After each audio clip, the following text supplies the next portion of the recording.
The sound that woke me wasn't gentle.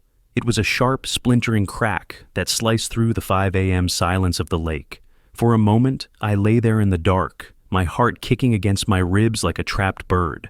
That wasn't the sound of a branch falling. That was the sound of a lock breaking. I swung my legs out of bed, the old floorboards cold against my bare feet. Mist was clinging to the lake like a shroud, blurring the line between water and sky. And in that gray, hazy light, I saw them. 2 figures standing at the door of my boathouse. One was the self-appointed queen of our little lakeside kingdom, Karen, the president of our homeowners association. The other was her favorite slab of muscle, a contractor named Ron, who followed her around like a trained bear. This happened to me, and if you're watching Karenology, you know, it's never just a simple misunderstanding. I didn't bother with shoes. I threw on a jacket and stormed out onto the pier, the damp wood slick under my feet. The air smelled of lake rot and pine, but as I got closer, another scent hit me, Karen's cheap, overpowering perfume. She held up her phone, a triumphant smirk plastered on her face. Her voice was sharp, cutting. "This is an illegal structure, Alex. We've documented everything." She gestured at my boathouse, a simple, sturdy building that had been standing here for 50 years. "You've been served verbal notice. Prepare for a $5,000 fine." My eyes went past her, through the busted open door. Everything inside looked untouched, except for one thing. Lying on my workbench, right where I'd left it, was my dad's old pressure gauge. It was heavy brass, perfectly calibrated, a beautiful piece of antique machinery. He was a firefighter. That gauge was his truth teller, the thing that told him if a system had integrity or if it was a lie waiting to collapse. Seeing it there, in the middle of this violation, felt like a punch to the gut. "Get off my property, Karen," I said, my voice low and tight. She just laughed, a sound like grinding gravel. "This isn't just your property anymore, Alex. This is the community's concern." She and Ron turned and walked away, their footsteps echoing on the pier, leaving me standing there in the cold dawn with a broken lock and a simmering rage. Funny thing about threats, they always feel a little less real in the daylight, until they're not. The next afternoon, it arrived, a thick cream-colored envelope with the Homeowners Association logo embossed in the corner. It didn't feel like a letter, it felt heavy, like a stone. I slid it open with a kitchen knife. The fine wasn't $5,000, it was $10,000. The letter was filled with bureaucratic jargon, citing a 30-year-old bylaw that was so vague it could mean anything. They weren't just fining me, they were accusing me of creating an imminent safety hazard and had scheduled an emergency meeting in 2 days to vote on the immediate demolition of my boathouse. Then my phone started to buzz, and buzz again. Emails, text messages, a notification from the neighborhood online forum. It was like she'd opened a fire hose of hate and pointed it directly at me. Unsafe structure, putting families at risk, eyesore. It was a chorus of digital pitchforks, all orchestrated by Karen. Have you ever felt that? That cold dread when you realize you're being framed and the jury is already convinced. I'd left a high-stakes corporate job to escape exactly this kind of poison, the office politics, the backstabbing dressed up in professional courtesy. I came here for peace, for the quiet lap of the water against the shore. It seemed the fight I'd run from had just followed me home. The letter was a declaration of war. That meeting wasn't a discussion, it was a public execution, and I was the guest of honor. Karen wasn't just trying to find me or tear down my boathouse. She was trying to break me, to make an example out of me. She was coming at me with the rulebook. Fine. I decided right then and there. It was time to see just how well she actually knew the rules she loved to quote. I knew the meeting was a trap. It was time to see just how well she actually knew the rules she loved to quote. So I spent the next 48 hours buried in paperwork, the original Marina charters, county land use codes, everything. I was looking for a silver bullet. The problem was I couldn't find one. The bylaws were a tangled mess, a web of amendments and ancient clauses designed to give the homeowners association board exactly the kind of power Karen was wielding. The community hall was packed. It was a low-ceilinged room that always smelled faintly of stale coffee and disinfectant. The air was thick with a tense, expectant silence. I saw neighbors I'd known for years, people I'd shared a beer with, now looking at me with a mixture of pity and suspicion. Karen stood at the front, next to a projector screen, dressed in a sharp blazer. She looked like a hawk perched on a branch, surveying her territory. She started with a smile that didn't reach her eyes. "Thank you all for coming on such short notice. We're here to address a serious safety concern that affects every single one of us." The projector flickered to life. The image that appeared on the screen was my boathouse, but it wasn't the boathouse I knew. The colors were distorted, making the wood look rotten and decayed. The camera was tilted, making the structure look like it was about to collapse into the lake. It was a masterclass in manipulation. You could hear the murmurs ripple through the crowd, a collective gasp of manufactured concern. I stood up. "That video is a lie, Karen. It's been altered." She just shook her head, her expression one of profound disappointment. "Alex, we're not here to argue. We're here to protect the community." Then it happened. Mike, a retired sailor I'd always considered a friend, a no-nonsense pragmatist, slowly got to his feet. I expected him to back me up, to talk some sense into these people, but he didn't even look at me. He addressed the room. His voice was steady. "Rules are rules. I love this community. If a structure is old, if it's a potential risk, well, maybe we need to take a hard look at it." The air went out of my lungs. Have you ever been betrayed by someone you trusted? It feels like the floor just drops out from under you. The whispers in the room grew louder, turning into a buzz of agreement. They had their validation. If even old Mike, the sensible one, was against me, then I must be in the wrong. That's when I lost it. The frustration, the injustice, the sting of betrayal. It all boiled over. My voice was louder than I intended. "Do you people even hear yourselves? You're being played. She's feeding you a narrative and you're swallowing it whole." My outburst was exactly what Karen wanted. It was the final nail in the coffin. Now I wasn't just the negligent owner. I was the angry, unstable guy yelling at his concerned neighbors. I saw the judgment in their eyes. The vote was a formality. I was already condemned. I turned and walked out of that suffocating room, the sound of Karen calling for the vote echoing behind me. I walked down to the water's edge, my head pounding. The meeting was a disaster. I was outmaneuvered, isolated, and publicly humiliated. I felt that old, familiar exhaustion creep back in, the same weariness that made me leave my old life behind. Maybe I should just pay the fine, let them tear it down. What was I even fighting for? I kept walking along the shoreline, trying to clear my head, my path lit by the cold, automatic security lights that lined the marina. And that's when I saw it. It wasn't much, just a little detail that was out of place. One of the new fire hydrants Karen's contractor had installed last summer. There, under the harsh security light, was a spiderweb of rust creeping out from beneath the bolt cap. A brand new hydrant shouldn't have any rust, not a single speck. It was a tiny crack in the perfect facade of Karen's community improvements. And in that moment, the fight came roaring back. That little spot of rust was a loose thread. My gut, honed by years of inspecting infrastructure for flaws invisible to the naked eye, told me to pull it. The next morning, I bypassed Karen and the Homeowners Association completely. I went straight to the source. Her name was Leah. She was a young insurance agent who had just moved into one of the lakeside condos. I'd seen her around, quiet, observant, always with a book in her hand. She worked for the firm that held the master policy for the entire marina. I found her at the local coffee shop, a place run by a wonderful old woman named Barbara, who knew everything about everyone. Barbara was the town's unofficial historian and social hub.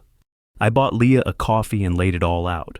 Not the drama, not the personal attacks, but the facts, the doctored video, the rust on the supposedly new hydrants.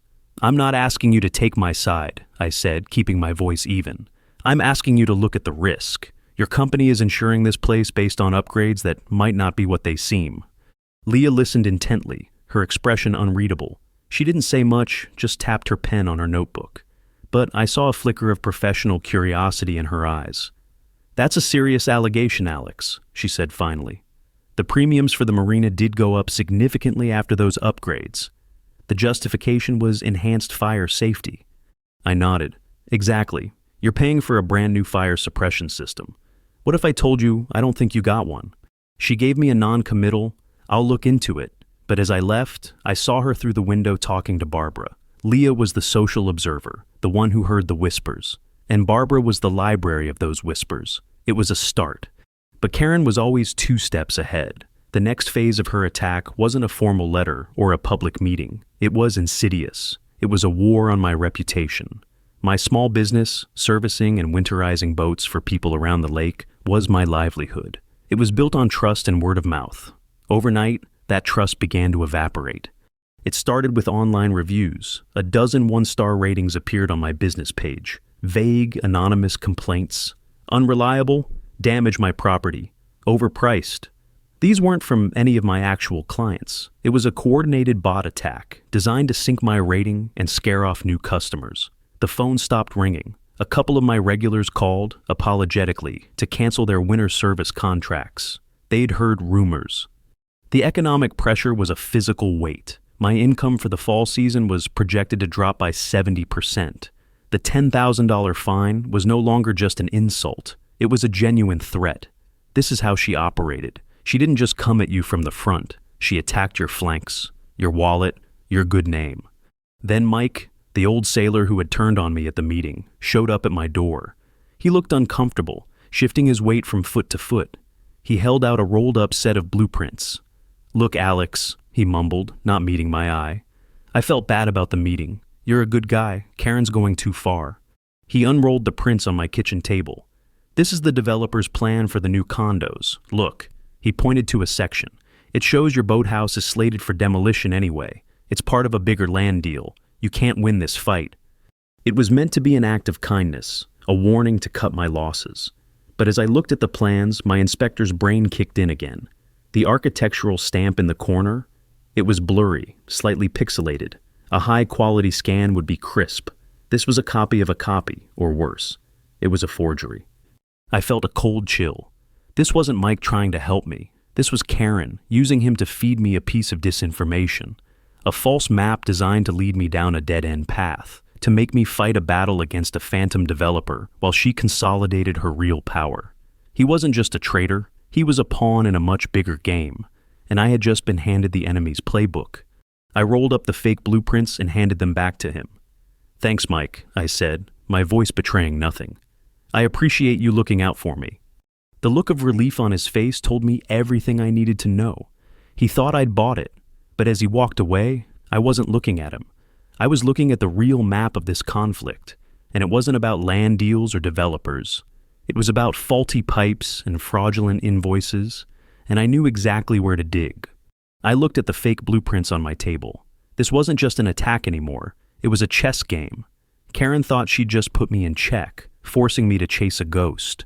But she'd made a critical mistake. She'd shown me her strategy, deception, misdirection. I folded the fake plans and tossed them in the trash. I wasn't going to play her game. I was going to play mine. For the next day, I was quiet. I didn't answer the angry emails. I didn't engage on the neighborhood forum. I let them think they had won, that I was licking my wounds. Let the silence build, because some work can only be done in the dark when everyone else is asleep. That night, I waited until the last light in the last house across the lake had blinked out. The air was cold and still. I grabbed a flashlight and my tool bag. Inside, nestled in soft cloth, was my father's pressure gauge. It felt heavy and solid in my hand, a connection to a man who believed in unshakable truths. I walked the perimeter of the marina, a ghost in the darkness. The only sounds were the gentle lapping of water against the docks and the distant hum of the highway. I stopped at the main waterline manifold, tucked away behind a row of hedges. This was the heart of the marina's fire suppression system. It was from here that all those new hydrants were fed. My hands were steady as I unscrewed the test port cap.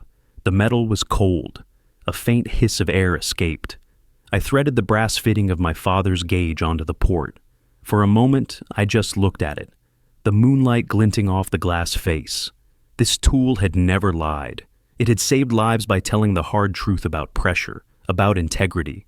Oh, I took a breath and slowly turned the valve.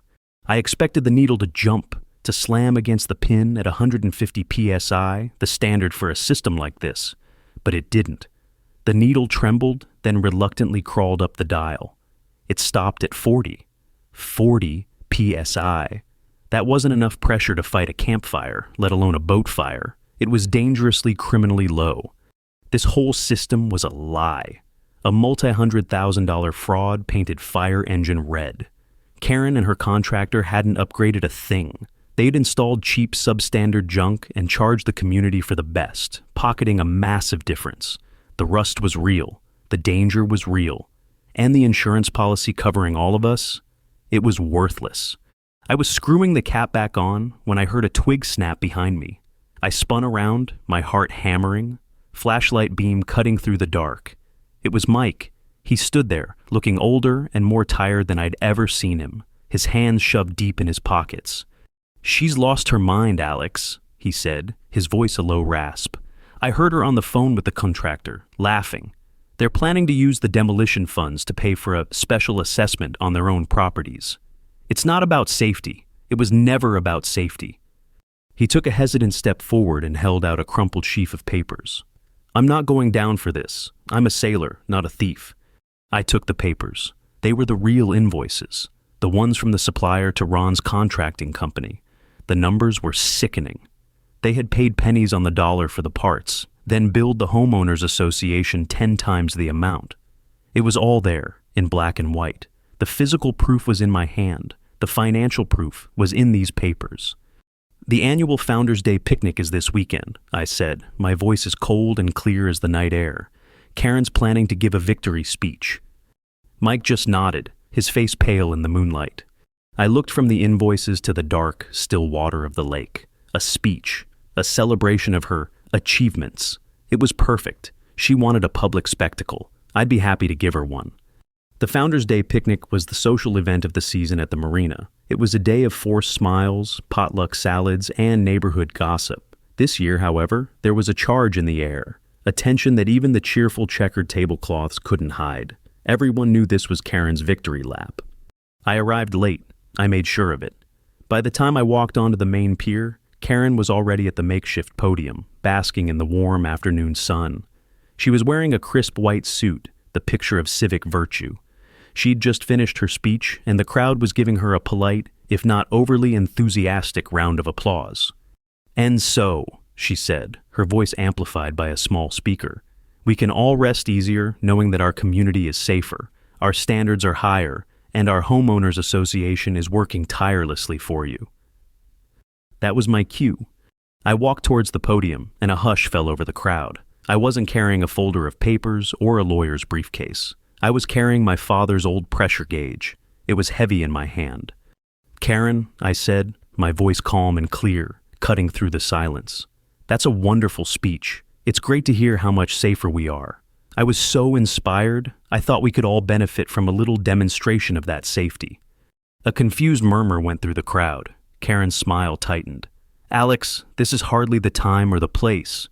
"Oh, I think it's the perfect time and place," I replied, stopping next to one of the brand new gleaming red fire hydrants. "You and Ron here went to a lot of trouble installing these. The community paid a lot of money for them. I think we all deserve to see what we paid for." Before she could stop me, I knelt down. I had a wrench in my back pocket. The crowd moved in closer, a sea of curious and wary faces. I saw Leah, the insurance agent, standing near the back, her arms crossed, watching intently. I had called her that morning and told her she might want to be there. "This is an official piece of safety equipment, Alex. You can't tamper with it." Ron, the contractor, blustered, taking a step forward. "I'm not tampering," I said, fitting the wrench to the test port cap. "I'm testing. There's a difference." I unscrewed the cap and attached my gauge. The brass gleamed against the red paint. Every eye was on that dial. "The pressure in a system like this should be around 150 psi to be effective in an emergency," I explained to the crowd, my voice carrying in the still air. "That's the standard. That's what our insurance is based on. Right, Leah?" Leah gave a stiff, professional nod from the back. I put my hand on the valve. "So, let's see the safety we paid for." I turned the lever. What happened next was not a triumphant rush of pressure. It was a sick gurgling sound. The needle on the gauge fluttered, struggled, and then crawled its way to 40 psi before shuddering to a halt. A collective, confused gasp went through the crowd. 40, not 150. But that wasn't the worst of it. With a groan of tortured metal, the ground beneath the hydrant began to swell. Then, with a loud pop, a geyser of muddy, stinking water erupted from the base of the hydrant, showering the pier and the front row of onlookers, including Karen in her pristine white suit. The cheap pipe fitting, unable to handle even that pathetic amount of pressure, had completely failed. There was a moment of stunned silence, then chaos. People screamed, scrambling to get away from the spewing water. Karen stood there, drenched and speechless, her mouth hanging open. The white suit was ruined, streaked with mud and grime. Leah, the insurance agent, pushed her way to the front. Her voice was ice. "As of this moment," she announced, loud enough for everyone to hear, "the insurance coverage for this entire marina is suspended pending a full, independent investigation. We are not insured, not for fire, not for liability. We are completely exposed." I looked at Karen, whose face had gone from shock to pure, unadulterated fury. But I wasn't talking to her. I was talking to the dozens of my neighbors standing there, their faces a mixture of fear and dawning comprehension. I held up the gauge, its needle still pointing to the pathetic 40 psi. "This is what she sold you," I said. "This is her safety. This is her standard." The water from the broken pipe pooled around her feet, a dirty moat around a fallen queen. The water pooled around her feet, a dirty moat around a fallen queen. The immediate aftermath was pure chaos. People were yelling. Ron, the contractor, was trying to shut off the main valve, and Karen just stood there, dripping and defeated. The party was over. But in the days that followed, the chaos solidified into something else: cold, hard reality. The suspension of the marina's insurance policy was like a bomb going off in our quiet community. Suddenly, everyone understood. This wasn't about my boathouse. This was about their homes, their investments, their safety. The bank that held the master mortgage on the marina sent a notice. Without insurance, they were in breach of their loan covenants. They had 90 days to rectify the situation or face foreclosure on the entire property. The online forums that had been a cesspool of accusations against me went silent. Then, slowly, the tone shifted. People started asking questions, hard questions. They were directed not at me, but at the Homeowners Association board. The anger that had been aimed at me had found a new and rightful target. My phone started ringing again, but this time, it wasn't for cancellations. It was for advice. I was the only one who seemed to understand the technical side of what had happened. I held impromptu meetings on my deck, explaining the difference between PSI and GPM, showing them the fraudulent invoices Mike had given me. The tide had turned. I wasn't the villain anymore. I was the reluctant expert. Leah, the insurance agent, was my quiet ally. She fed me information from her end, the frantic calls from the bank, the stonewalling from the Homeowners Association's lawyer. She was a professional, bound by her company's rules, but she made sure I knew the battlefield. One evening, she met me by the water's edge. The broken hydrant had been removed, leaving an ugly, muddy scar on the pier. "They're trying to contain it," she said, her voice low. "Karen and the board, they've hired a crisis management firm. They're going to argue it was a single faulty part, pin it all on the contractor, and try to get the insurance reinstated quickly." "It wasn't one part," I said. "It was the whole system, a lie from top to bottom." "I know that," she said, "and you know that. But proving it to a bank and an insurance underwriter requires more than a public demonstration. It requires a paper trail that they are currently trying to bury." I knew she was right. My public stunt had won the hearts and minds of my neighbors, but the real war would be fought in boardrooms and legal letters.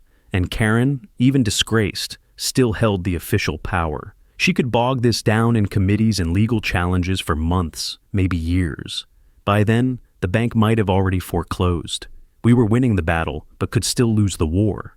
That night, I sat alone in my boathouse, my dad's pressure gauge on the workbench beside me. I felt the weight of it all settle on my shoulders. I had exposed the rot, but now I was responsible for fixing it. The quiet life I had craved was a distant memory. I was the center of this storm, and everyone was looking to me for a way out. I looked around the small, simple space, the smell of sawdust and lake water, the neatly hung tools. This place was my sanctuary. Karen had tried to take it from me, and in the process, she had forced me to take on a role I never wanted. Have you ever won a fight only to realize the prize was a burden you didn't ask for? A thought began to form in my mind, a wild, audacious idea. Karen had come after me with the Homeowners Association bylaws, a rulebook she thought she owned. I had come back at her with physics and hard evidence. But the real power, the ultimate leverage, wasn't in either of those things. It was buried deeper. It was in the very foundation of the marina itself. I picked up the phone and made a call, not to a lawyer, not to a contractor, but to a quiet, semi-retired wealth manager in the city who handled my family's affairs. "David," I said, my voice steady, "it's Alex. I need you to pull the original incorporation documents for the Marina Holding Company, the ones from the 70s, and I need you to find my father's proxy vote certificate. I think it's time I attended a board meeting." There was a long silence on the other end of the line. Then David, my family's old wealth manager, let out a low whistle. "Alex," he said, "you haven't touched that in 20 years. Are you sure?" "I'm sure," I replied. The emergency meeting of the Homeowners Association was a somber affair, nothing like the public execution they had planned for me. It was held in the same stuffy room, but this time the air was thick with fear, not arrogance. The topic was the foreclosure notice from the bank. Karen and the remaining board members sat at the head table, looking haggard. Their crisis management strategy was in full swing. They presented a plan to hire a new expensive engineering firm to certify the system, take out a special assessment loan to cover the costs, and beg the insurance company for mercy. It was a plan designed to kick the can down the road and keep them in power. When they opened the floor for discussion, I stood up. The room went silent. "That's a fine plan, Karen," I said calmly. "But it's irrelevant. You're trying to fix a crack in the wall when the foundation is gone." I paused, letting my words hang in the air. "You see, there seems to be a fundamental misunderstanding about who actually runs this place." I walked to the head table and placed a single crisp document in front of her. It wasn't a lawsuit. It wasn't a complaint. It was a stock certificate. "This Marina," I explained to the room, "was founded as a private corporation, a holding company, long before the Homeowners Association was ever created. The HOA manages the day-to-day. It collects the trash and mows the lawns. But it doesn't own the land. It doesn't own the docks. It doesn't own the pipes under our feet. The Marina Holding Company does." I let that sink in. My father was one of the original founders. He and a few other families set it up that way to protect their investment. Over the years, most of them sold their shares or passed them on. My family didn't. When my father died, he left me his majority stake, 52%. You could have heard a pin drop. Karen stared at the paper, her face ashen. The legal power she had wielded so ruthlessly was built on sand. She was the president of a club, but I owned the clubhouse. "So," I continued, "as the majority shareholder, and, as of this morning, the newly appointed chairman of the board of the Marina Holding Company, I'd like to announce a few changes.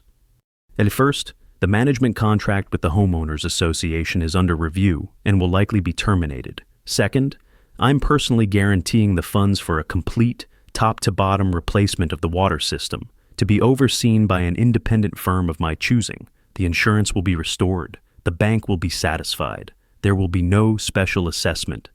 I looked directly at Karen, Ron, and the other board members. "And third, a full forensic audit of the HOA's finances for the last 10 years will begin on Monday.